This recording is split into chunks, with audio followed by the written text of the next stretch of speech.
Hello, friends. Welcome to book reading. So, today I'm going to read this interesting story, or you can say information sharing. फसलों के त्योहार फसलों के त्योहार means the festivals of harvesting. So India में बहुत सारे festivals होते हैं जो कि बेसिकली हार्वेस्टिंग, जो फार्मर अपना ग्रो करते हैं, उसको जब कट करते हैं तो उसके बाद वो लोग बहुत सारे फेस्टिवल को सेलिब्रेट करते हैं. अगर आप देखें, Diwali, Holi, Makar Sankranti, Lohri, Pongal, all these festivals are related to harvesting. So India is a country of farmers. So most of the festivals are celebrated based on their crops. तो मैं ये स्टोरी पढ़ने जा रहा हूँ जो कि हिंदी में है. चलो पढ़ते हैं, एंजॉय करते हैं इस स्टोरी को. सारा दिन ओरसी के आगे बैठकर हाथ तापते हुए गुजर जाता है. कहाँ तो खिचड़ी के समय धूप में गर्माहट की शुरुआत होनी चाहिए और यहाँ हम सूरज के इंतजार में आस लगाए बैठे हुए हैं. खिचड़ी मतलब मकर संक्रांति का फेस्टिवल जो होता है, जो कि जनवरी 14 को होता है. पूरे 10 दिन हो गए, सूरज लापता है. सूरज मतलब सन. आज सुबह तो रजाई से निकलने की हिम्मत नहीं हो रही थी.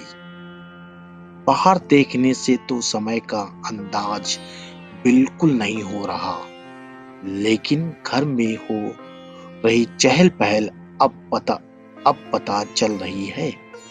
रह रह कर कानों में कभी चांपाकल के चलने और पानी के गिरने की आवाज तो कभी किसी के हाथ लगाने की आवाज आ रही थी.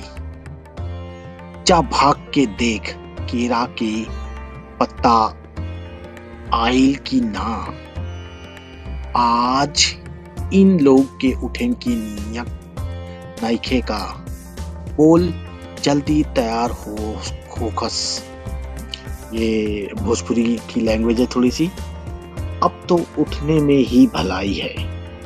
नहा धोकर हम सभी एक कमरे में इकट्ठा हुए. दादा और चाचा ने क्या सफेद चकाचक मार लगी धोती और कुर्ता पहना हुआ है. खिचड़ी में ऐसन आण हम पहले कबो ना दिख. नी सारा दे कनकना देता. पापा ने कहा, शायद आज धोती में इन्हें ठंड कुछ ज्यादा लग रही है.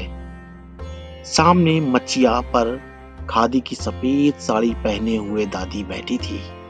आज दादी ने अपने बाल धोए हैं. झक सफेद सेमल की रुई जैसे हल्के फुल्के बाल.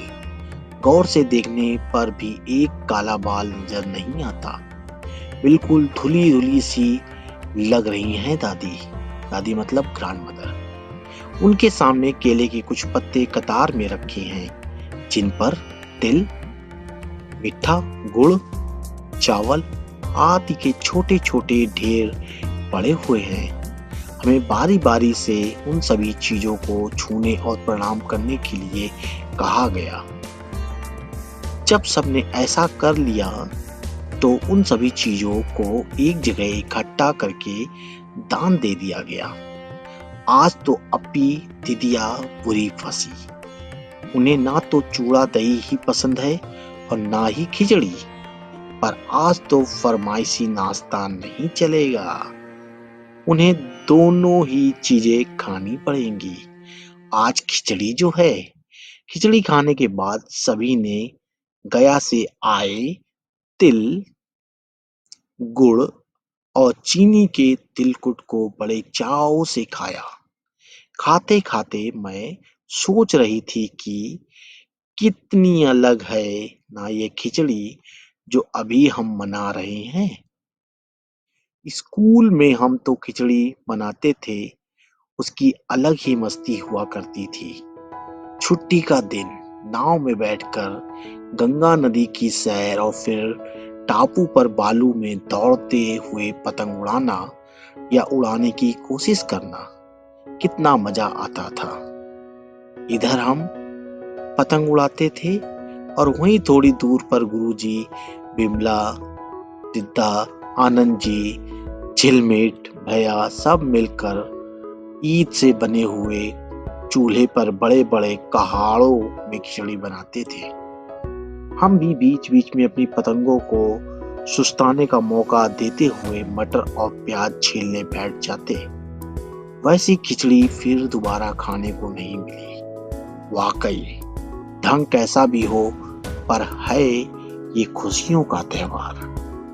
जनवरी माह के मध्य में भारत के लगभग सभी प्रांतों में फसलों से जुड़ा कोई ना कोई त्योहार मनाया जाता है। कोई फसलों के तैयार हो जाने पर खुशी बांटता है, तो कुछ लोग इस उम्मीद में खुश होते हैं कि अब पाला कम होगा। सूरज की गर्मी बढ़ने से खेतों में खड़ी फसल तेजी से बढ़ेगी। सभी प्रांतों और इलाकों का अपना रंग और अपना ढंग नजर आता है। इस दिन सब लोग अच्छी पैदावार की उम्मीद और फसलों के घर में आने की खुशी का इंतजार करते हैं। उत्तर प्रदेश, बिहार, मध्य प्रदेश में मकर संक्रांति या तिल संक्रांत, असम में बिहू, केरल में ओणम, तमिलनाडु में पोंगल, पंजाब में लोहड़ी, झारखंड में सरहुल, गुजरात में पतंग का पर्व सभी खेती और फसलों से जुड़े त्योहार हैं।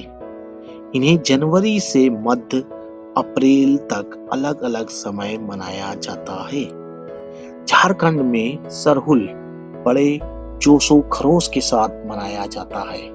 4 दिनों तक इसका जश्न चलता रहता है। अलग अलग जनजातियां इसे अलग अलग समय में मनाती हैं। संथाल लोग फरवरी मार्च में, तो ओराव लोग इसे मार्च अप्रैल में मनाते हैं। आदिवासी आमतौर पर प्रकृति की पूजा करते हैं। सरहुल के दिन विशेष रूप से साल के पेड़ की पूजा की जाती है। यही समय है जब साल के पेड़ों में फूल आने लगते हैं और मौसम बहुत ही खुशनुमा हो जाता है।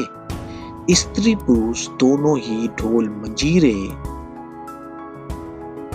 लेकर रात भर नाचते गाते हैं। चारों ओर फैली हुई छोटी छोटी घाटियां, लंबे लंबे साल के वृक्षों का जंगल और वहीं आसपास बसे छोटे छोटे गांव, लिपे पुते करीनों से बुहारे और सजाए गए अपने घरों के सामने लोग एक पंक्ति में कमर में बाहें डालकर नृत्य करते हैं।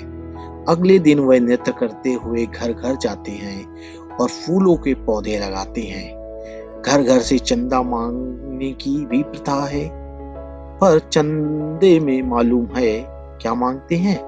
मुर्गा, चावल, मिश्री। फिर चलता है खाने पीने और खेलों का दौर। तीसरे दिन जाकर पूजा होती है, जिसके बाद लोग अपने अपने कानों में सरई का फूल पहनते हैं। इसी दिन से बसंत ऋतु की शुरुआत मानी जाती है। धान की भी पूजा होती है। पूजा किया हुआ आशीर्वादी धान अगली फसल में बोया जाता है। तमिलनाडु में मकर संक्रांति या फसलों से जुड़ा त्योहार पोंगल के रूप में मनाया जाता है। इस दिन खरीफ की फसलें चावल, अरहर, मसूर आदि कटकर घरों में पहुंचती हैं और लोग नए धान कूटकर चावल निकालते हैं। हर घर में मिट्टी का नया मटका लाया जाता है, जिसमें नए चावल, दूध और गुड़ डालकर उसे पकाने के लिए धूप में रख देते हैं। हल्दी शुभ मानी जाती है, इसलिए साबुत हल्दी को मटके के मुंह के चारों ओर बांध देते हैं। यह मटका दिन में 10:30-12 बजे तक धूप में रखा जाता है। जैसे ही धूप में उफान आता है और दूध चावल मटके से बाहर गिरने लगता है, तो पोंगला पोंगला पोंगला पोंगला खिचड़ी में उफान आ गया के स्वर सुनाई देते हैं। दूसरी ओर गुजरात में पतंगों के बिना तो मकर संक्रांति का जश्न अधूरा ही माना जाएगा। इस दिन आसमान की ओर यदि नजर उठाएं तो शायद हर आकार और रंग रूप की पतंगे आकाश में लहराती हुई मिले। प्रत्येक गुजराती, चाहे वो किसी भी धर्म, जाति या आयु का हो, पतंग उड़ाता है। हजारों लाखों पतंगों से सूर्य भी ढक जाता है। कुमाऊं में मकर संक्रांति को दुदुतिया भी कहते हैं। इस दिन आटे और गुड़ को गूंद कर पकवान बनाए जाते हैं। इन पकवानों को तरह तरह के आकार दिए जाते हैं, जैसे डमरू, तलवार, दाड़िम का फूल आदि। पकवान को तलने के बाद एक माला में पिरोया जाता है। माला के बीच में संतरा और गन्ने की गंडेड़ी पिरोई जाती है।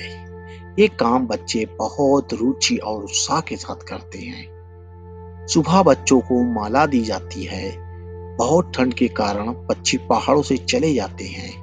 उन्हें बुलाने के लिए बच्चे इस माला से पकवान तोड़ तोड़ कर पक्षियों को खिलाते हैं और गाते हैं, कौवा आओ, दूत आओ, ले कौवा बड़ो, माँ के देख जा सोने की घड़ो, खा ले पूरी, मैं कह दे जा सोने की छुरी। इसके साथ ही जिस चीज की कामना हो वो मांगते हैं। है ना कितने अलग अलग अंदाज मकर संक्रांति को मनाने के। कहीं दूध, चावल और गुड़ की खीर बनती है, तो कोई 5 प्रकार के नए अनाज की खिचड़ी बनाता है। कहीं कहीं लोगों का सैलाब नदी में स्नान के लिए उमड़ पड़ता है। लोग ठंड से ठिठुरते रहेंगे, पर बर्फीले पानी में कम से कम एक डुबकी तो जरूर लगाएंगे। हाल ये होता है कि इन जगहों पर तिल रखने की भी जगह नहीं होती। तिल से याद आया, मकर संक्रांति के दिन पानी में तिल डालकर स्नान करना, तिल दान करना, आग में तिल डालना, तिल के पकवान बनाना विशेष महत्व रखता है। तुम्हारे घर या इलाके में इस त्योहार को कैसे मनाया जाता है? इसे खिचड़ी, पोंगल, मकर संक्रांति या कुछ और कहा जाता है? या तुम फसलों से जुड़े कोई और त्योहार मनाती हो? यदि तुम आपस में बात करो तो तुम्हें ये जानकर हैरानी होगी कि कई बार एक ही इलाके में रहने वाले लोग भी इस त्योहार को अलग अलग ढंग से मनाते हैं। खिचड़ी में ऐसन जाड़ा हम पहली कभी नहीं देखा। यहाँ तुम खिचड़ी से क्या मतलब निकाल रही हो? खिचड़ी का एक फेस्टिवल है। सो ये क्वेश्चन आंसर तो अब नहीं करेंगे। Hope you understand the meaning of this story and the meaning of Makar Sankranti, Pongal और अलग अलग जो त्योहार मनाए जाते हैं। Please like, subscribe and share this story with your friends and family member so they can also understand the festival of harvesting. Thanks a lot. Have a nice day.